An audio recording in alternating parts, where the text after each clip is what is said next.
Hello student, welcome back to my new lecture.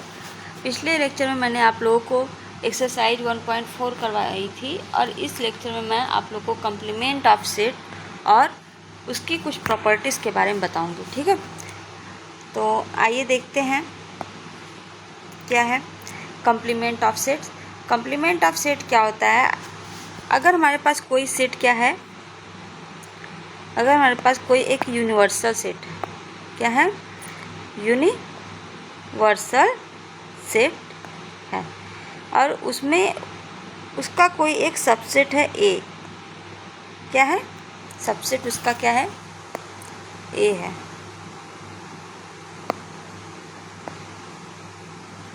उसका subset ये ए हो गया।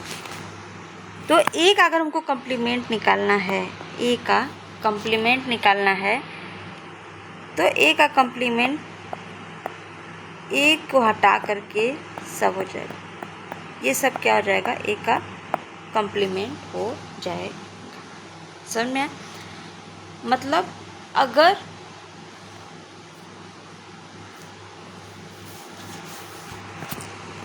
हमारे पास यूनिवर्सल सेट मान लेते हैं 1 2 3 4 5, ये हो गया। ठीक है, और हमारे पास कोई सेट ए है, वो है 1 2 3। अब ए का अगर कम्प्लीमेंट निकालना है तो हम क्या करते हैं? यू माइनस ए करते हैं, यानी यू में से ए को माइनस कर देते हैं। तो 1 2 3 अगर माइनस कर देंगे तो हमारे पास क्या बचेगा? 4 और 5 बचेगा। तो ए का कम्प्लीमेंट क्या हो गया? 4 5। ठीक है, ये तो हो गया आपका ए का कम्प्लीमेंट। अब देखिए, ए का कम्प्लीमेंट और ए दोनों ही क्या होते हैं? सबसेट होते हैं। किसके? दोनों क्या होते हैं? सबसेट होते हैं यू। किसके सबसेट होते हैं? यू के दोनों ही सबसेट होते हैं। इसी को हम क्या कहते हैं? कम्प्लीमेंट कहते हैं। अब इसका डिफिनीसन तब क्या हो जाएगा? ये देखिए, लेट, अगर हम डेफिनीसन की बात करें, अगर हम डेफिनीसन की बात करें तो डेफिनीसन हो जाएगा इसका, let U be the universal set. U मान लेते हैं क्या है हमारा? यूनिवर्सल सेट है, यूनिवर्सल सेट है। Let U be the universal set and A क्या है हमारा? उसका subset, and A be the subset of U, then the complement of A का कम्प्लीमेंट क्या हो जाएगा?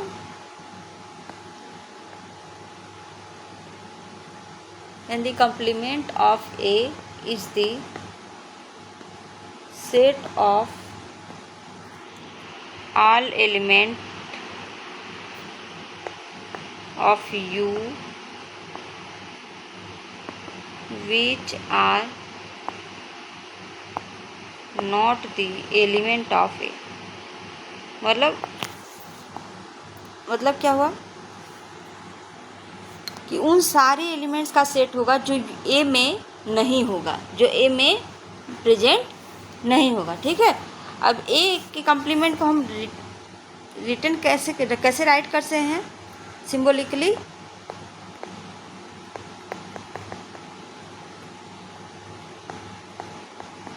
ए कम्प्लीमेंट कैन बी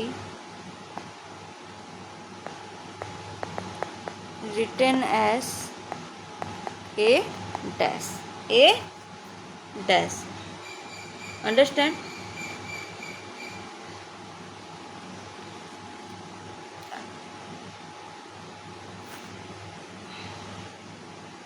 तो अब ए कम्प्लीमेंट इक्वल टू क्या हो जाएगा? x such that x belongs to u and x does not belongs to, ये हो गया आपका कंप्लीमेंट ऑफ सेट हो गया। समझना?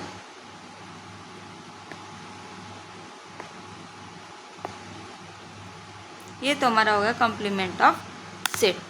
अब देखिए आपकी बुक में क्या कह रहा है,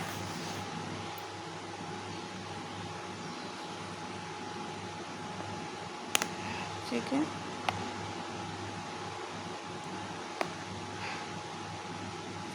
एग्जाम्पल दिया हुआ है कुछ। एग्जाम्पल नंबर 20 देखिए क्या कहता है। एग्जाम्पल नंबर 20 कह रहा है कि late u equal to 1 2 3 4 5 6 7 8 9। u क्या है? 1 2 3 4 5 6 7 8 9 10, और a क्या है? 1 3 5 7 9। तो हमको क्या निकालना है? a का कंप्लीमेंट निकालना है। तो आइए देखिए क्या होता है। u दिया हुआ है हमारे पास 1 2 3 4 5 6 7 8 9 और 10। और ए क्या दिया हुआ है? ए दिया हुआ है 1 3 5 7 9। फाइंड क्या करना है? ए का कंप्लीमेंट, ए का कंप्लीमेंट। तो ए का कंप्लीमेंट क्या हो जाएगा?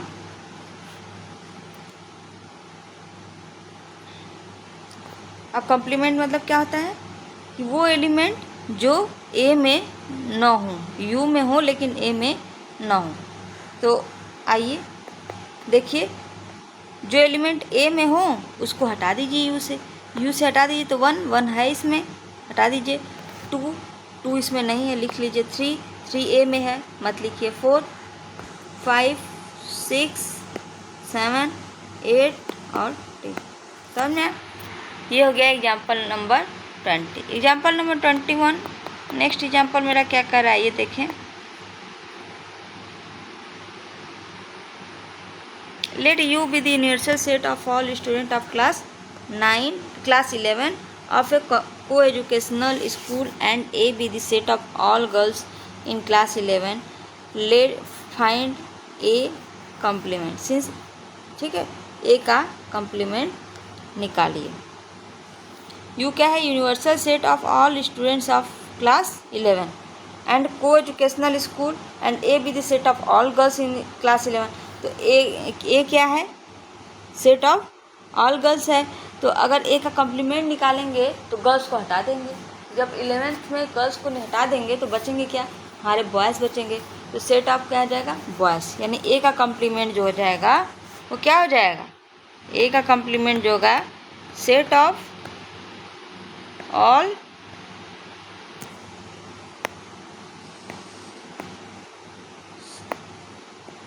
set of all boys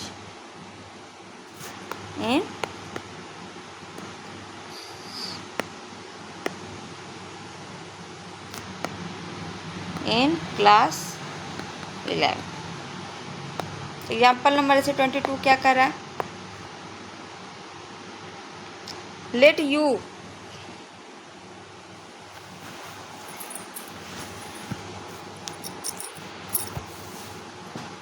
date U be the U equal to 1 2 3 4 5 6, A equal to 2 3, B equal to 3 4 5। ठीक है, हमको फाइंड क्या करना है? A complement B complement, A complement B complement intersection A union B and hence so that A union B complement equal to A complement intersection B complement. ये हमको क्या करना है? फाइंड करना है। आइए देखिए,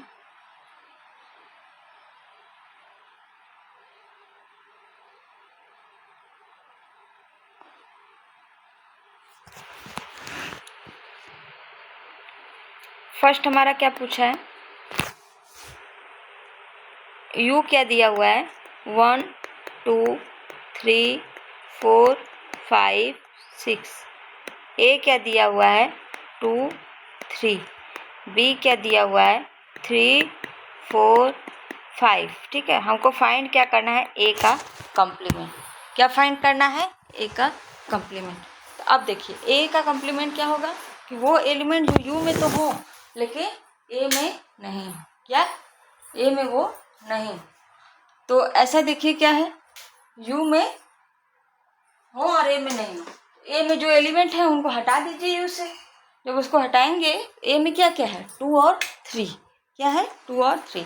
तो यू में से 2 और 3 हटा दीजिए, तो वही हमारा क्या हो जाएगा, ए का कॉम्प्लीमेंट हो जाएगा। तो आइए देखिए क्या हो जाएगा, 1 2 यू ए में है तो इसको हटा दीजिए, 3 हो जाएगा, 3 भी है ए में, इसको भी हटा दीजिए, 4 5 6, ये हो गया ए का कॉम्प्लीमेंट। अब नेक्स्ट पूछा है हमारा सेकेंड बी का कॉम्प्लीमेंट। तो बी का कॉम्प्लीमेंट भी सेम वही है, 1 2 3 4 5 बी में है, इसमें से हटा दीजिए, 6 हो गया। नेक्स्ट क्या है, नेक्स्ट आपका पूछा है A complement intersection B complement. A complement intersection B complement. A complement हमको मिल गया, बी कॉम्प्लीमेंट मिल गया, इन दोनों का इंटरसेक्शन ले लेते हैं। इंटरसेक्शन क्या होता है, व्हाट इज इंटरसेक्शन। इंटरसेक्शन के बारे में मैंने पिछले लेक्चर में बताया था। इंटरसेक्शन वो होता है जिससे अगर दो सेट्स हैं, अगर उनका इंटरसेक्शन उनको निकालना है तो उन दोनों सेट्स में जो एलिमेंट्स कॉमन होते हैं, यानी वो एलिमेंट्स सेट ए में भी बिलोंग करें और सेट बी में भी बिलोंग करें, तो वो क्या होते हैं, वो इंटरसेक्शन में बिलोंग करते हैं। तो जैसे ए का कॉम्प्लीमेंट ये हो गया, बी का कॉम्प्लीमेंट ये हो गया, इनका इंटरसेक्शन पॉइंट लेना है। तो इसमें कॉमन एलिमेंट देख लेते हैं, तो 1 क्या है, इसमें भी है, इसमें भी है, तो ये हो जाएगा। और 4 इसमें नहीं है, 5 नहीं है, 6 है, तो 1 और 6 हो जाएगा। फोर्थ क्या है, फोर्थ क्या पूछा है, A union B. A union B यानी ए के भी सारे एलिमेंट्स को हमको रिटर्न करना है और बी के भी सारे एलिमेंट्स को रिटर्न करना है, ठीक है। तो ए यूनियन बी क्या हो जाएगा मेरा, आइए देखिए, ए क्या है हमारे पास 2 3, ए क्या है 2 3 और बी क्या है 4 5, हो गया A union B. Next question क्या पूछा है मुझसे, ए यूनियन बी का complement equal to A complement intersection B complement. ये हमको क्या करना है, शो करना है। क्या करना है, शो करना है। तो ये हो गया ए का कॉम्प्लीमेंट इंटरसेक्शन बी का कॉम्प्लीमेंट। तो ए यूनियन बी का कॉम्प्लीमेंट ले लेते हैं, ए यूनियन बी का कॉम्प्लीमेंट ले लेते हैं। तो ए यूनियन बी का कॉम्प्लीमेंट 2 3 4 5, अब इसको यू में से हटा देते हैं। तो 2 3 4 5 जब हम यू में से हटा देंगे तो हमारे पास बचेगा क्या, 1 और 6। क्या बचेगा, 1 और 6। और ए कॉम्प्लीमेंट इंटरसेक्शन बी और कॉम्प्लीमेंट क्या है, 1 और 6, ठीक है। फ्रॉम इक्वेशन 1 and 2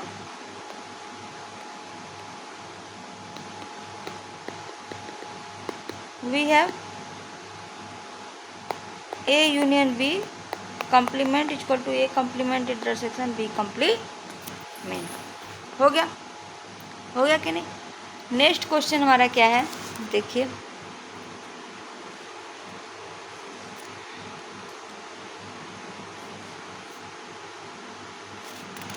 ठीक है। नेक्स्ट क्वेश्चन इतना ही है। अब देखिए यहीं से ना, यहीं से एक लॉ आया है। कौन सा लॉ आया है, De Morgan law. De Morgan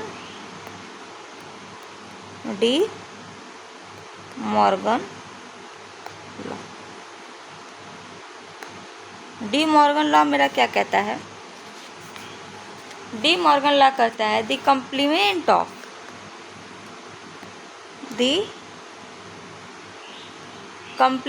of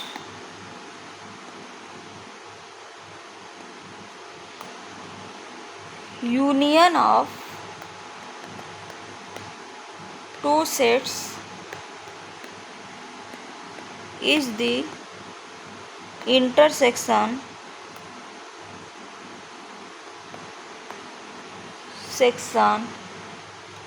of their complement। यही हमारा क्या कहता है, डी मॉर्गन लॉ कहता है। अब their complement and the complement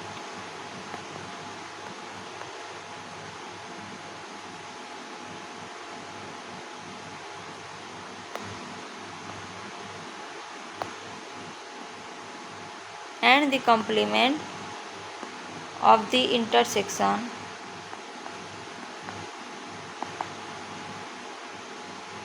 of two sets is the union of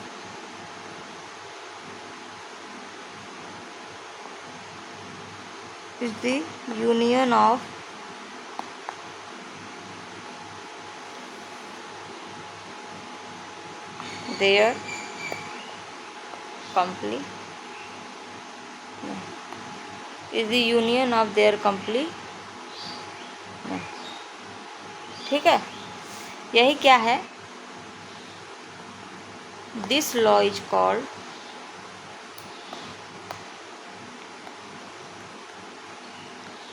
D Morgan law. इसी को क्या कहते हैं, डी मॉर्गन लॉ कहते हैं। ठीक है, अब डी मॉर्गन्स लॉ, ये लॉ जो है एक मैथमेटिशियन डी मॉर्गन के नाम पे रखा गया है। किसके नाम पे, डी मॉर्गन के नाम पे रखा गया है। इसको स्टेटमेंट अगर दिया जाए, ये क्या होता है, that is A union B का कॉम्प्लीमेंट जो होगा, A complement intersection B complement होगा पहला, और सेकेंड क्या होता है, ए इंटरसेक्शन बी का कॉम्प्लीमेंट जो होगा वो ए का कॉम्प्लीमेंट यूनियन बी का कॉम्प्लीमेंट होगा। यही हमारा डी मॉर्गन लॉ। कुछ प्रॉपर्टीज है डी मॉर्गन लॉ के।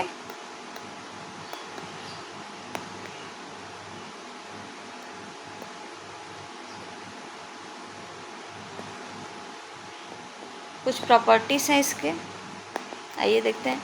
पहला प्रॉपर्टीज क्या है, कॉम्प्लीमेंट लॉ को फॉलो करता है। किसको फॉलो करता है, कॉम्प्लीमेंट लॉ को फॉलो करता है। कॉम्प्लीमेंट लॉ क्या कहलाता है, कहता है कि ए यूनियन ए का कॉम्प्लीमेंट है तो वो किसके बराबर हो जाएगा, यू के बराबर हो जाएगा। सेकेंड लॉ मेरा कहता है ए इंटरसेक्शन ए का कॉम्प्लीमेंट है तो वो किसका हो जाएगा, फाई के बराबर हो जाएगा। ये मेरा कौन सा लॉ है, ये है मेरा, ये भी क्या है, ये कॉम्प्लीमेंट लॉ है। कौन सा लॉ है, ये भी कॉम्प्लीमेंट लॉ ही है, ये कॉम्प्लीमेंट लॉ है। सेकेंड क्या है मेरा,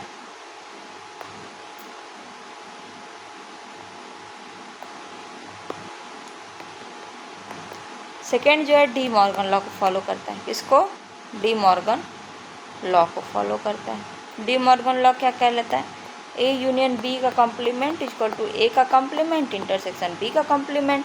और नेक्स्ट है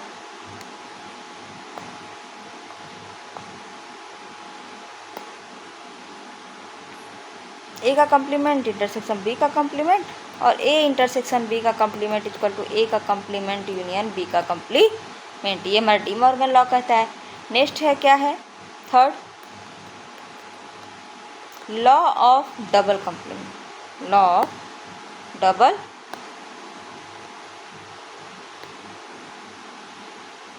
complement. Law of double complement क्या कहता है, ए का कॉम्प्लीमेंट लेंगे फिर उसका कॉम्प्लीमेंट लेंगे तो किसके बराबर हो जाएगा, ए के बराबर हो जाएगा। फोर्थ क्या कह रहा है, law of empty set. Law of empty set and universal set phi. Law of empty set and universal set, ये क्या है, फाई का कॉम्प्लीमेंट लेंगे तो यू हो जाएगा, और यू का कॉम्प्लीमेंट लेंगे तो वो क्या हो जाएगा, फाई हो जाएगा। ठीक है,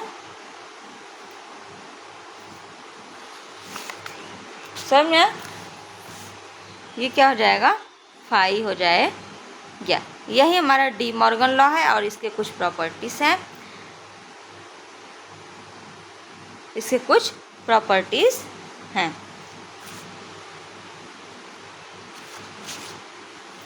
थैंक यू क्लास, मिलते हैं नेक्स्ट क्लास में।